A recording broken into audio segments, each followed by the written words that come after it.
Hozirgi kunda mana To'la mahallamiz soliqlarni 2025-yilda bir so'msiz, qarzsiz bajargan bo'lsak, respublikada birinchilardan bo'lib, men o'zim ham mahallamizning butun ahli ham tushunib yetdi. Chunki bu soliq o'zimizga davlat tomonidan qaytarib beriladigan ekan. 2024-yilda mana shu 200 ta xonadonga yetadigan shirin ichimlik suv tortib keldik. Mana shu soliqning hisobidan, soliqning 10% hisobidan ko'chalarimizni asfalt qilib, elektr chiroqlarini yoqtirib beryapti davlat.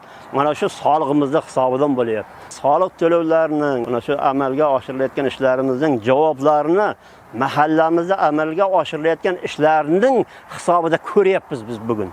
Chunki mahallamizda farovonlik ishlari davom etyapti. Surxondaryo viloyatidagi 724 ta mahalla orasida Sho'rchi tumanining To'la mahallasi fuqarolari respublikamizda birinchilardan bo'lib, joriy yil uchun hisoblangan mol-mulk va yer solig'ini to'liq to'lab bo'ldilar. Ushbu mahalla aholisi haqiqiy fuqarolik pozitsiyasi va yuksak mas'uliyat namunasini ko'rsata olishdi. Mahalla ahli birlashib katta tashabbus ko'rsatdi va ushbu hududdagi har bir fuqaro mol-mulk hamda yer soliqlarini o'z vaqtida to'ladi. Eng muhim jihati 2025-yil uchun ushbu mahallada soliq to'lamagan birorta ham xonadon qolmadi. Aytish joizki, joriy yilda mahalla aholisi uchun hisoblangan 676,2 million so'm soliq to'lovlari va o'tgan yilgi 67 million so'mlik soliq qarzdorliklari to'liq undirilib, reja 109,9% ga ortig'i bilan bajarildi. Mazkur natija shunchaki raqam emas, balki mahalladagi hamjihatlik, ishonch va yurt ravnaqiga bo'lgan muhabbatning yorqin ifodasidir.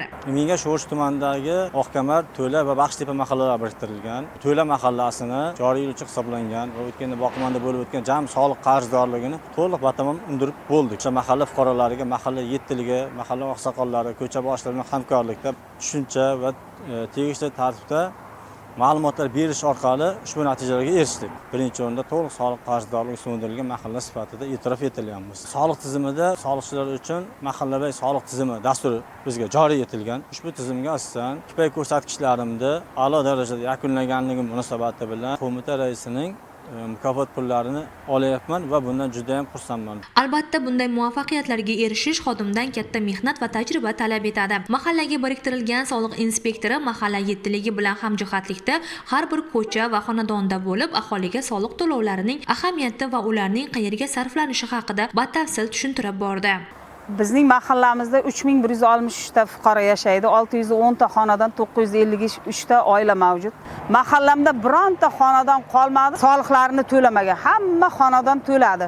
Biz bunga erishish uchun mahalla yettiligi bilan soliq inspektori bilan har bir xonadonga individual suhbat o'tkazib, bu hammasi davlatimizning budjetidan bo'lyapti. Biz mana yer, mol, mulk solig'ini o'z vaqtida to'lasak, ish haqlarimiz, pensiyalarimiz o'z vaqtida olishini biz xalqqa tushuntirdik.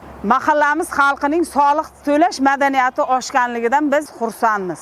Ma'lumot uchun aytish kerakki, fuqarolardan yig'ilgan soliqlarning 10% mahalla budjetiga yo'naltirilishi va bu mablag' aholiga munosib turmush sharoiti yaratishga sarflanishidan aholi mamnun. Quvonarlisi, soliq madaniyati yuksak bo'lgan bu mahalla ahli men ham mamlakat va mahallam ravnaqi uchun mas'ulman degan vatanparvarlik tuyg'usini amalda namoyon eta oldi.